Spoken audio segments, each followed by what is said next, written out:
Hi, എല്ലാവർക്കും വിജീസ് കിച്ചൻ്റെ പുതിയൊരു വീഡിയോയിലേക്ക് സ്വാഗതം. ഒരു മിനിറ്റ് ചക്കരകളെ, ഞാൻ നിങ്ങളുടെ സ്വന്തം വി ചേച്ചിയാണ്. എൻ്റെ പ്രിയപ്പെട്ട ഓരോരുത്തർ സുഖമായിട്ടിരിക്കുന്നു. ദൈവം സഹായിച്ച് ഞങ്ങളിവിടെ സുഖമായിട്ടൊക്കെ ഇരിക്കുന്നു. ഇന്നും ഒരു ദിവസം ദൈവം നമുക്ക് ദാനമായി തന്നതിന് ദൈവത്തിന് നന്ദി പറയാം. അപ്പം ഇന്ന് ഞാനിവിടെ നിന്നാണ് ഇൻട്രോ പറയുന്നത്, ഇരിക്കുന്നില്ല കേട്ടോ. അപ്പോൾ എന്തുകൊണ്ട് എല്ലാവരും നാട്ടിലെല്ലാം മഴയല്ലേ, ഇവിടെ ഇന്നൊരു കോള് പോലൊക്കെ വന്ന്, അപ്പം അതുകൊണ്ട് കൂടുതൽ ചൂടായിട്ടുണ്ട്. പിന്നെന്താ, എല്ലാവരുടെയും കമൻസിന് ഒത്തിരി നന്ദിയുണ്ട്. പുതിയ കമൻസുകളൊക്കെ ഇടുന്നുണ്ട് എല്ലാവരും, ഓരോരുത്തർ. അതിനും നന്ദിയുണ്ട്. പഴയ ആൾക്കാർക്ക് പ്രത്യേകിച്ച് നന്ദി. ഓക്കെ. അപ്പം ഇന്നിപ്പം ഞാൻ അരിയൊക്കെ അരച്ച് വെച്ചിട്ട് വന്നയാ. നാളെ രാവിലെ ബ്രേക്ക്ഫാസ്റ്റ് വല്ലതും വേണ്ടേ, അതുകൊണ്ട്. പിന്നെന്തുകൊണ്ട്, പ്രത്യേകിച്ചൊന്നുമില്ല. അപ്പം ഉടനെ എനിക്കൊരു 2 ദിവസത്തിനകം മട്ടൻ അച്ചാറുണ്ടാക്കണം. ഞാനങ്ങനെ മട്ടൻ അങ്ങനെ സെയിൽവത്തിപ്പോൾ ഒരാൾക്ക് അർജൻറ്റ് മട്ടൻ അച്ചാർ വേണം, അതുകൊണ്ട് മട്ടൻ അച്ചാർ ഉണ്ടാക്കണം. അപ്പോൾ ഞാൻ പറഞ്ഞില്ല, ഇപ്പോൾ അച്ചാറിനൊക്കെ നേരത്തെ റേറ്റല്ല, ഇത്തിരി കൂടി. കാരണം ഈ സമയത്താണെങ്കിൽ മീൻ കിട്ടാനില്ല, പിന്നെ ബീഫിൻ്റെ വില കൂടി, ചിക്കൻ്റെയും വില കൂടി, എണ്ണ ഇനിയും നല്ലെണ്ണയിലാണ് ഉണ്ടാക്കുന്നത്. എല്ലാവരും ഹെൽത്ത് നോക്കുന്നവരാ. അതുകൊണ്ട് അഥവാ ഇപ്പം ഞങ്ങൾക്ക് നല്ലെണ്ണ വേണ്ട, വെജിറ്റബിൾ ഓയിലും മതിയെന്ന് പറയുന്നവർക്കാണെങ്കിൽ അത് നമ്മൾ 1 കിലോ ആയിട്ട് ഇടുമ്പോൾ നമുക്ക് നഷ്ടമാണ്. അത് നമ്മൾ ഒരുമിച്ച് അങ്ങനെ ഇടുമ്പം ഇത്രയാവും. പിന്നെ ഇനി ഉടനെ മാങ്ങ അച്ചാറും ഇടണം. ഇപ്പം നാരങ്ങ ഇടുന്നില്ല. അപ്പം നമ്മൾ ഈ നാരങ്ങ ഇപ്പോൾ ഉള്ള സമയത്തൊക്കെ ഇച്ചിരി അങ്ങ്, നാരങ്ങയൊന്നും കുഴപ്പമില്ലല്ലോ നമ്മൾ ഇട്ട് വെച്ചാൽ. അതുകൊണ്ട് നാരങ്ങയൊക്കെ ഇച്ചിരി കൂടുതൽ അങ്ങ് ഇട്ട് വെച്ചാൽ പിന്നെ കുഴപ്പമില്ലല്ലോ. നാരങ്ങ ഇപ്പം ഭയങ്കര വില, 150 രൂപയൊക്കെയാ കിലോ. 150 പെൻസിയും പറയുന്നത് നാട്ടിൽ 150 രൂപ കണ്ടായിരുന്നു. ഓക്കെ.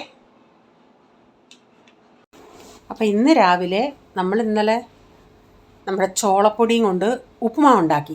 ഇന്ന് ഞാൻ ഓരോ പരീക്ഷണങ്ങൾ ചെയ്ത് നോക്കാം. ഇന്ന് പുട്ടാണ് ഉണ്ടാക്കുന്നത്, ചോളം കൊണ്ടുള്ള പുട്ട്. അപ്പം അതിനായിട്ട് 1 കപ്പ് എടുത്തു. ഞാൻ പറഞ്ഞില്ല, ഇവിടെ ആർക്കും വേണ്ട, എനിക്ക് വേണ്ടി മാത്രം. ഇപ്പോൾ ഒരു കപ്പിൽ എത്ര എങ്ങനെ ആവും എന്നൊന്നും എനിക്കറിയത്തില്ല. ക്വാണ്ടിറ്റി എത്രയൊക്കെ ആവുമെന്നും എനിക്കറിയത്തില്ല. നമ്മൾ ആദ്യമായിട്ടല്ലേ ഉണ്ടാക്കുന്നത്. അപ്പോൾ ഞാൻ അതിലേക്ക് ഇച്ചിരി ഉപ്പ് ഇട്ട് കൊടുത്തിട്ട്, നമ്മുടെ ഗോതമ്പ് ഇട്ട് പൊടി കുഴയ്ക്കുന്നത് പോലെ അങ്ങനെ ഒത്തിരി നേരം ഒന്നും ഇട്ട് കുഴയ്ക്കൊന്നും വേണ്ട, പെട്ടെന്ന് ചെയ്യാം. അപ്പോൾ ഓരോ പരീക്ഷണങ്ങൾ നമ്മൾ ഇതും കൊണ്ട് ചെയ്ത് നോക്കാം. ഇത് മില്ലറ്റിൻ്റെ വർഗത്തിൽപ്പെട്ടതല്ലേ, അപ്പോൾ നമുക്ക് ശരീരത്തിന് നല്ലതല്ലേ. എങ്ങനെയാണെങ്കിലും അങ്ങ് വയറ്റിൽ ചെന്നാൽ മതി. അപ്പം ഓരോ ദിവസം ഒരിടയ്ക്ക് നമ്മുടെ മണിച്ചോളവും അതൊക്കെ വെച്ചായിരുന്നല്ല പരിപാടി. അപ്പോൾ ഇന്നിനിയിപ്പം നമ്മൾ പുട്ടിലോട്ടായി. അപ്പോൾ പുട്ടിന് ഞാൻ കുറച്ച് തേങ്ങയൊക്കെ തിരുമ്മി വെച്ചിട്ടുണ്ട്. ഇവിടെ റേച്ചാനാണെങ്കിലും പുട്ടിന് പഴമൊന്നും വേണ്ട. എനിക്ക് പഴം ഉണ്ടെങ്കിലും ഇഷ്ടമാണ്, പക്ഷേ ഞാൻ പഴം കഴിവതും അവോയ്ഡ് ചെയ്യുക. അതുകൊണ്ട് തേങ്ങ ഇച്ചിരി നടുക്കും ഇടയ്ക്കും മുമ്പും പിമ്പും എല്ലാം അങ്ങ്, വാലിലും തലയ്ക്കും എല്ലാം അങ്ങ് ഇച്ചിരി ഇടും. അപ്പോൾ ഒരു ഇച്ചിരിയും കൂടെ വെള്ളം ഇങ്ങനെ ഒന്ന് ഞാൻ, ഒത്തിരി ഇല്ല, ഒരു കിമ്മിണി 1 ടേബിൾ സ്പൂണോളം ഒഴിച്ചിട്ട് ഇതൊന്ന് അടച്ച് വെക്കുന്നുണ്ടേ. അപ്പോൾ ഇതിലെ റവ പോലെ അതൊന്ന് കുതിർന്ന് വരും. റവ പോലെ ഒത്തിരി ഒന്നും കുതിരത്തില്ല, എന്നാലും ഒരു ഇച്ചിരി. അപ്പം ഞാൻ ഒന്നുകൂടെ അത് ഇച്ചിരി നേരം ഒരു 10 മിനിറ്റൊക്കെ കഴിഞ്ഞ് അതൊന്ന് ചേരാന്നിരുന്ന്. അപ്പം ഞാനിത് വേണമെങ്കിൽ ഇത് നിങ്ങൾക്ക് ഒന്നുകൂടെ, നമ്മളില്ലേ ഡ്രൈ പൗഡർ ഇതൊക്കെ ഇട്ട് പിന്നെ മിക്സിയിൽ പൾസ് ചെയ്തെടുക്കത്തില്ല, അതുപോലെ വേണമെങ്കിൽ ഒന്ന് ചെയ്യാം. അന്നേരം ഒട്ടും കട്ടയില്ലാതെ കിട്ടും. പിന്നെ ഞാൻ ചിന്തിച്ചു, ഞാനല്ലേ തിന്നുന്നത്, വലിയ സൗന്ദര്യമൊന്നും വേണ്ട. ഇവിടെ ഇവർക്കൊക്കെ കൊടുക്കുമ്പോഴല്ലേ വലിയ സൗന്ദര്യത്തിൽ കട്ട കെട്ടിക്കിടന്നാൽ അവർ തിന്നത്തില്ല. അങ്ങനെ ഇപ്പം ഇവരാർക്കും വേണ്ടല്ലേ. അതുകൊണ്ട് ഞാൻ പിന്നെ ചിന്തിച്ചെന്നാൽ ഇങ്ങനെ അങ്ങ് ചെയ്യാം. ഇനി അതിനോട് എന്തിനാ ഇനി മിക്സി എടുത്ത് മെനക്കിടുന്നത്. എല്ലാവർക്കും ഇങ്ങനെയുള്ള മെനക്കേട് പരിപാടികളൊക്കെ ചെയ്യുന്നത് ഇഷ്ടമല്ലല്ലേ. അപ്പം ഞാൻ ആദ്യം ഇച്ചിരി തേങ്ങ ഇടുന്നുണ്ട്, നടുക്കും ഇടുന്നുണ്ട്, അവസാനം ഇടുന്നുണ്ട്. സ്പൂണും കൊണ്ട് ഇങ്ങനെ കോരി ഇടുമ്പോൾ അധികം ഒന്നും പോകത്തില്ല വെളിയിൽ, അതുകൊണ്ടാണ്. അല്ലെങ്കിൽ അങ്ങ് കൈ കൊണ്ട് കോരിയിടാം. ഞാനങ്ങ് സ്പൂണും കൊണ്ട് കോരി ഇട്ടെന്നേ ഉള്ളൂ കേട്ടോ. ഇനി വലിയ ഫാഷനൊന്നുമല്ല. കഴിഞ്ഞ ദിവസം പോൾമോൻ്റെ ഫോട്ടോ ഇട്ടണേ ഗീതേച്ചി പറയുമായിരുന്നു, ഗീതേച്ചിയുടെ മോനും സെയിം 2 പേരും ഒരുപോലെ ഇരിക്കുവാന്ന്. അത് പണ്ടുള്ളവരൊക്കെ പറയത്തെ, പണ്ടുള്ളവരല്ല ഇൻ ജനറൽ ഉള്ളതാണ്, ഒരാളെ പോലെ 7 പേരുണ്ടെന്നാണോ 9 പേരുണ്ടെന്നാണോ അങ്ങനെയൊക്കെ പറയുന്ന കേട്ടിട്ടില്ലേ? അങ്ങനെ കാണും, ഒരാളെ പോലെ അങ്ങനെ കാണും. ഇപ്പോഴത്തെ ചൂട് കൊണ്ട് നമ്മൾ ഡെയിലി 2-3 ഡ്രസ്സ് മാറേണ്ട അവസ്ഥയാണ്. കിച്ചണിൽ നിന്ന് ജോലി ചെയ്താൽ അതേ അവസ്ഥയാണ്. അതുപോലെ ഞാനാണെങ്കിൽ ജോലി ചെയ്തിട്ട് വന്ന് ഇവിടെ ചെയറയിലൊന്നും ഇരിക്കാൻ പറ്റത്തില്ല. കാരണം ചെയറല്ല, ഇപ്പം കുഷ്യനുണ്ടെങ്കിൽ അതൊക്കെ നനയും. കാരണം അത്രയ്ക്ക് ദേഹത്തൂടെ മൊത്തവും വെള്ളം ഇങ്ങനെ ഓടി ഓടി നടക്കും. അത്രയ്ക്കുള്ള ചൂടുണ്ട് എനിക്ക്. അപ്പം ഞാൻ പുട്ടുണ്ടാക്കി. അങ്ങനെ പോൾമോൻ വെജിറ്റബിളിൻ്റെ പാറ്റീസ് ഉണ്ടായിരുന്നു, അത് കൂട്ടി അവൻ ബ്രെഡ് കഴിച്ചു. അപ്പം കൊച്ചവന് പുട്ട് വേണമെന്ന് വെച്ചാൽ വേണ്ട, അവൻ ഇങ്ങനെ ഇരിക്കും. ഇപ്പം സമയം കുറച്ചായി. പിന്നെ ഞാൻ എന്തോ അതിൻ്റെ അകത്ത് അവന് ചീസും ബ്രെഡും ഭയങ്കര ഇഷ്ടമാണ്. അപ്പോൾ അത് ഉണ്ടാക്കി കൊടുത്തു. ചുമ്മാ കാണിക്കുമെന്ന് തോന്നുന്നു കേട്ടോ. ഞാൻ വീഡിയോ എടുക്കുന്നത് കണ്ട് അതിനുവേണ്ടി കാണിക്കുക. അല്ലെങ്കിൽ ഇഷ്ടമാണ് അവന് കേട്ടോ, ചീസ് ഭയങ്കര ഇഷ്ടമാണ്. അപ്പം നമ്മുടെ മീൻകറി ഇന്ന് 3-ാം വാരമാണ്. അപ്പോൾ അത്രയും മീൻകറി ഉണ്ട്, അതൊന്ന് തിളപ്പിച്ച് വെച്ചിട്ടുണ്ട്. അപ്പുറത്ത് എന്നത്തെയും പോലെ ഉരുളൻകിഴങ്ങ് മെഴുക്ക് വരട്ടി അല്ല, ഇച്ചിരി കറിയായിട്ട്. അത് അന്ന് അങ്ങനെ വെച്ചാൽ പിന്നെ ഇവിടെ എല്ലാവർക്കും ഇഷ്ടമായി. അതിനി എന്നാ ഇഷ്ടം നിൽക്കുന്നതെന്ന് അറിയത്തില്ല. അപ്പോൾ ഞാൻ ചിന്തിച്ചെന്നാൽ അതങ്ങ് ഉണ്ടാക്കാം. അപ്പം ഞാൻ പിന്നെ അത് ഉപ്പി പറ്റിച്ചിട്ട് പിന്നെ ഇത്തിരി ചട്ടിക്കകത്തോട്ട് ഇച്ചിരി കടുകും കറിവേപ്പിലയും സ്വല്പം മല്ലിപ്പൊടി, മുളക് പൊടി, ഗരം മസാല ഇതെല്ലാം കൂടി ഇട്ടിട്ട് മൂപ്പിച്ചിട്ട് ഉരുളൻകിഴങ്ങ് കൂടി ഇട്ട് അവിടെ കിടന്ന് ചെറിയ തീയിൽ വേവട്ടെ. വെന്ത് അത് കുറുകി വരുമ്പം നല്ലൊരു ടേസ്റ്റ് വരും. ചിലർക്ക് ഈ ടിഫിനൊക്കെ കൊണ്ടുപോകുമ്പോഴേ ഉരുളൻകിഴങ്ങ് മെഴുക്കുവരട്ടിയൊക്കെ എന്നും വേണം. അപ്പം ഞാൻ ഈ ഉരുളൻകിഴങ്ങ് മെഴുക്കുവരട്ടിയാണ് ഇപ്പം ഞാനതാ ഓർത്തത്. എൻ്റെ കൂടെ സ്കൂളിൽ പഠിക്കുമ്പോൾ എൻ്റെ കൂട്ടുകാരി ഉണ്ടായിരുന്നു, അവൾ എന്നും ഉരുളൻകിഴങ്ങ് മെഴുക്കുവരട്ടി. അത് ഇതുപോലല്ല, വെളുത്തിരിക്കുന്ന ഉരുളൻകിഴങ്ങ് മെഴുക്കുവരട്ടിയാണ്. അതും അരിയുന്നത് ഇതേ രീതിയിലല്ല, നീളത്തിലയച്ചിട്ട് അരിയുന്നത്. ഉള്ളി ഇതൊക്കെ ഇട്ടിട്ട് വെളുത്തിരിക്കും. ഒട്ടും മഞ്ഞപ്പൊടി ആവട്ടെ മുളക് പൊടി ആവട്ടെ ഒന്നും ചേർക്കത്തില്ല. എന്നും അവൾക്ക് ഉരുളൻകിഴങ്ങ് മെഴുക്കുവരട്ടി ആയിരിക്കും. ചിലർക്കതൊക്കെ ഒരിതാവും, ഓരോ മെനു കാണുമല്ലേ, ദിവസവും അത് തന്നെ വേണമെന്ന്. ഉരുളൻകിഴങ്ങ് മെഴുക്ക് പുരട്ടി, അങ്ങനെ ചമ്മന്തി, അങ്ങനെയൊക്കെ. ഇപ്പം പുതിയ കാര്യം ഓർത്തണേ, ഒരിത്തിരി ഉരുളൻകിഴങ്ങ് മെഴുക്ക് പുരട്ടിയും ചമ്മന്തിയും ഒരു മുട്ടയും, അടിപൊളി ടേസ്റ്റാണ്. പിന്നെ ഒരു ഉണക്കമീനുണ്ടെങ്കിൽ പിന്നെ പറയവേ വേണ്ട. ഞാൻ എന്നും ഉണക്കമീൻ ഉണ്ടാക്കിയാലും ഉണ്ടാക്കാനോ എന്ന് പറഞ്ഞിരിക്കും. പക്ഷേ തീരാതെ ഞാനിപ്പോൾ 2 തീരെ എടുത്ത് ഉണക്കമീൻ ഉണ്ടാക്കി. ഇനി ഒരു ഇച്ചിരിയും കൂടെ ഉള്ളു. ഇച്ചിരിയും കൂടെ അല്ല, കുറച്ചുകൂടെ. ഞങ്ങൾ 2 പേരും കൂട്ടും, ഞാനും ഡാഡി.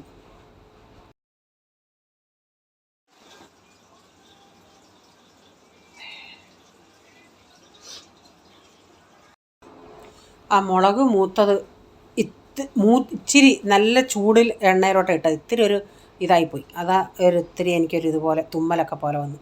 അപ്പം ഞാൻ തുണി കഴുകാൻ ഇട്ടിട്ടുണ്ട്. തീ കിടക്കട്ടെ, വെന്ത് വരട്ടെ. ഒരു സാമ്പാർ വയ്ക്കാം. മീൻകറി ഉച്ചക്കത്തേക്കിലോട്ടുണ്ട്.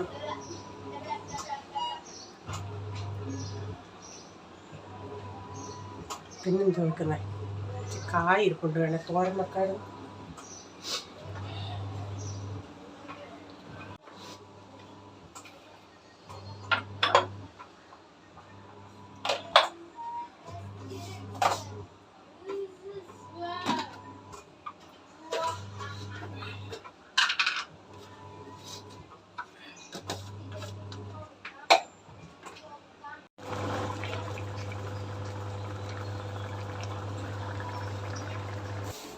ഇപ്പോൾ കച്ചവടക്കാരൻ കച്ചവടം എടുത്തുകൊണ്ട് പോയി. ഇനിയിപ്പോൾ അതിൻ്റെ അകത്ത് കവർ എടുത്തിടണം. അപ്പോൾ പിന്നെ കവർ ഇടുമ്പം പിന്നെ ഡബ്ബ നശിക്കത്തില്ല, പെട്ടെന്ന് അഴുക്കാവത്തില്ല. അപ്പം പോളിനോട് ഞാൻ പഠിക്കാൻ പറഞ്ഞിട്ട്, പോൾ പഠിക്കുക എന്ന് പറഞ്ഞിട്ട് അവിടെ ഇരിക്കുക. ഇടയ്ക്കവൻ എന്തെങ്കിലും കാണാൻ കയറി പോകും. അപ്പം മറ്റോ വന്ന് കംപ്ലയിൻറ്റ് പറയും. അത് കേൾക്കുമ്പോൾ പോളിന് ഭയങ്കര ദേഷ്യമാണ്. അപ്പം പോൾ എന്നോട് പറയും, പ്രൈസൻ ചിലപ്പോൾ കുറച്ച് നേരം മൊബൈൽ കൊണ്ടിരിക്കാൻ. ഞാൻ പറയുന്നില്ല, പ്രൈസൻ മൊബൈലോടെ കൊണ്ടുപോകാം. അപ്പോഴത്തേക്കിന് പോൾ അവിടെ നിന്നൊരു സൗണ്ട് ഉണ്ടാക്കും. അപ്പം പ്രൈസന് ഭയങ്കര ദേഷ്യമാണ്. 2 പേരും അങ്ങോട്ടും ഇങ്ങോട്ടും 2 പേരെയും കളിയാക്കിക്കൊണ്ടിരിക്കും. നീ എന്താണ് കൊടാ പോളെ?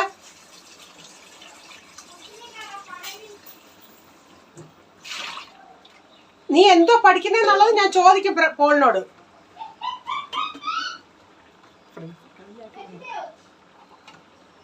പ്രൈസാൻ, നീയും നിന്റെ കാര്യം നോക്ക്. സാമ്പാർ വെക്കാനായിട്ട് തൊമർ ഇന്നലെ ഓർഡർ സാധനം ചെയ്തായിരുന്നു. അതൊക്കെ വന്ന് അത് ഞാൻ അങ്ങനെ ആ ബക്കറ്റിൽ അവിടെ ഇങ്ങനെ വെച്ചേക്കുക, കുപ്പികളിലാക്കിയില്ല. അപ്പോൾ ഇപ്പോൾ ഇച്ചിരി സാമ്പാറിന് എടുത്തിട്ട് ബാക്കി കുപ്പിയിലാക്കി വെക്കാമെന്ന് വെച്ച്. കഷ്ണങ്ങളൊക്കെ ഞാൻ അരിഞ്ഞു വെച്ചു. സാമ്പാറുണ്ടെങ്കിൽ കുഴപ്പമില്ല. ഇവിടെ ചിലപ്പം മാർക്ക് ചപ്പാത്തിക്കും ഇഷ്ടമാണ്. അത് ഓരോ സമയത്ത് ഇതുപോലെ ഇരിക്കും. അപ്പം ഞാൻ സാമ്പാർ ഇന്ന് എനിക്കൊരു വലിയ അബദ്ധം എന്ന് വെച്ചാൽ വലിയ അബദ്ധം പറ്റിപ്പോയി. ഇനി മേലിൽ ഞാനിനി അങ്ങനെ ചെയ്യത്തില്ല. ഞാൻ നിങ്ങളടുത്ത് പറയാം എന്തുവാന്നുള്ളത്. എൻ്റെ ദൈവമേ, ഞാൻ ചിന്തിച്ചിന്ന് കുളമാവുമല്ല എന്ന്.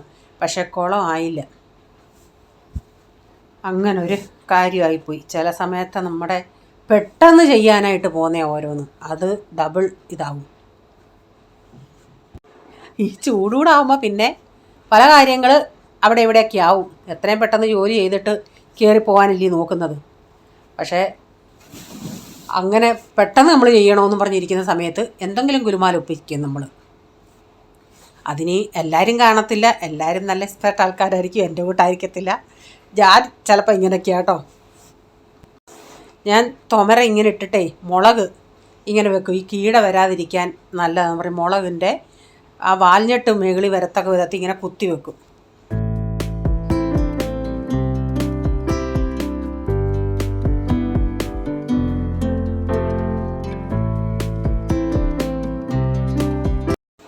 പക്കാത്തോറിനോടൊക്കെ വെക്കണമെന്നും പറഞ്ഞൊക്കെ ഇരുന്നേ. പിന്നെ ഞാൻ ചിന്തിച്ച് ഉച്ചയായി എല്ലാം ചെയ്തപ്പോഴത്തേന് മടിയായി.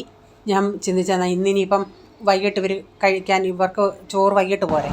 ഇന്നലത്തെ ഇച്ചിരി കാബേജ് തോര ഇരിപ്പുണ്ട്. പിന്നെയും ചിന്തിച്ചതാണ്. അപ്പം കാത്തോരൻ വെച്ചാൽ ചിലർ കൂട്ടത്തില്ല, ചിലർ കൂട്ടും, അങ്ങനെയൊക്കെയാണ്. അപ്പോൾ സാമ്പാറുണ്ട്. പിന്നെ ഞാൻ ചിന്തിച്ച് വൈകിട്ടൊരു മുട്ട എങ്ങനെ പൊരിക്കാമെന്ന്. ഇപ്പോൾ ഉച്ചയ്ക്ക് ഞാൻ ചിന്തിച്ചല്ലെങ്കിൽ ഉണക്കമീൻ വറക്കാമെന്ന്. അങ്ങനെ പല പല ചിന്തകളൊക്കെ കൂടി കൂടി കൂടി അവസാനം ഒന്നുമില്ലാത്ത അവസ്ഥയായി. അപ്പം ഞാൻ പുളി ഇങ്ങനെ ഞാൻ പറഞ്ഞില്ലേ, പുളിക്കകത്ത് മണൽ പോലെ കാണുമെന്ന്. അപ്പോൾ 2-3 പ്രാവശ്യം ഒന്ന് അരിച്ചിട്ടെടുത്തിയ. അപ്പം ഞാനതാ ലാസ്റ്റിൽ ഒന്നുകൂടെ ഒന്ന് വിരളും കൊണ്ടൊന്നിട്ട് ഇങ്ങനെ തപ്പി നോക്കിയതാണ്. മണലുണ്ടെങ്കിൽ നമുക്ക് മനസ്സിലാവുമല്ലോ. അപ്പം ഇല്ല. അപ്പം പുളിവെള്ളം കൂടെ ഇതിൻ്റെ അകത്തും ഒഴിച്ചിട്ട് ഒറ്റയടിക്കെല്ലാം പൊടികളൊക്കെ ഞാനൊന്ന് ചൂടാക്കിയാണ് ചേർത്തെ. എന്നിട്ട് 2-3 വിസിൽ അടിച്ചിട്ട് ഇങ്ങെടുക്കാം. അപ്പോൾ അബദ്ധം എന്തുമായിരുന്നോ, കടുക് വറക്കാൻ നേരം ഉണ്ടല്ലോ, കടുക് വറക്കാൻ നേരം പെട്ടെന്ന് എല്ലാം കൂടി ഇട്ടിട്ട് കായപ്പൊടി എടുത്തിട്ട് തട്ടിയിട്ട്, മീൻസ് സ്പൂണിൽ എടുക്കാതെ ആ ഡബ്ബയും കൂടി ഇങ്ങനെ തട്ടി. ആദ്യം ഒന്ന് തട്ടിയോണ്ടേ വീണു. അപ്പോൾ ഒരു ഇച്ചിരി വീണുള്ളായിരുന്നു. ഒരു ഇച്ചിരിയും കൂടെ വീഴട്ടെന്ന് പറഞ്ഞ് ഒരു തട്ടുകൂടെ കൊടുത്തോണ്ടേ അതിൽ നിന്ന് കുറേ ഇങ്ങി വീണു. അയ്യോ, ഞാൻ ഇന്നത്തെ സാമ്പാർ കഴിക്കുമായിരിക്കുമെന്ന്. ദൈവമേ, ഞാൻ ആകെ അങ്ങ് വിഷമിച്ചു. പക്ഷേ കയ്പൊന്നും ഇല്ലായിരുന്നു. ആ പുളിയൊക്കെ മുമ്പിൽ നിൽക്കുന്നതുകൊണ്ട് കയ്പില്ലായിരുന്നു. സാധാരണ സാമ്പാർ വെച്ചാൽ ഞങ്ങൾ 4th ഫ്ലോറിലല്ലേ, 3rd ഫ്ലോർ വരെ മണം പോകുമായിരിക്കും സാമ്പാറിൻ്റെ കായത്തിൻ്റെയൊക്കെ. പക്ഷേ ഇന്ന് ഗ്രൗണ്ട് ഫ്ലോർ വരെ മണം ചെല്ലും. കാരണം അത്രയ്ക്ക് കായം മുന്നിട്ട് നിൽക്കുമായിരുന്നു. എന്തു വന്നാലും നല്ല കയ്പായിട്ടും അങ്ങനെയൊന്നുമില്ല, ഭയങ്കര നല്ല മണം ഉണ്ടായിരുന്നു. ഇനി ഞാൻ മേലിൽ സ്പൂണില്ലാതെ തട്ടുന്ന പരിപാടിയില്ല. എളുപ്പം തട്ടാൻ പോയതാ അത്. എന്നാൽ ഒന്ന് ഇങ്ങനെ തട്ടിക്കോട്ടെന്നും പറഞ്ഞ് ഉള്ള എല്ലാം കൂടെ അങ്ങ് വീണ് ഞാൻ കുളമാകാഞ്ഞത് കാര്യമായിപ്പോയി. എന്തോ ദൈവകാരുണ്യം.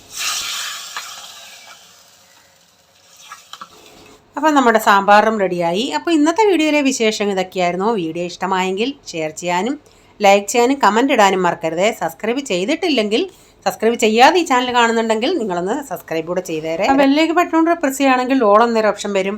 അതുകൂടെ പ്രസ് ചെയ്യുകയാണെങ്കിൽ ഞാനെന്ന വീഡിയോയുടെ നോട്ടിഫിക്കേഷൻ നിങ്ങൾക്ക് എന്നും വരുന്നതായിരിക്കും. ഇനി ഒരു പുതിയ വീഡിയോയുമായി വരും വരെ bye, God bless you all. Thank you. Take care. Bye. See U.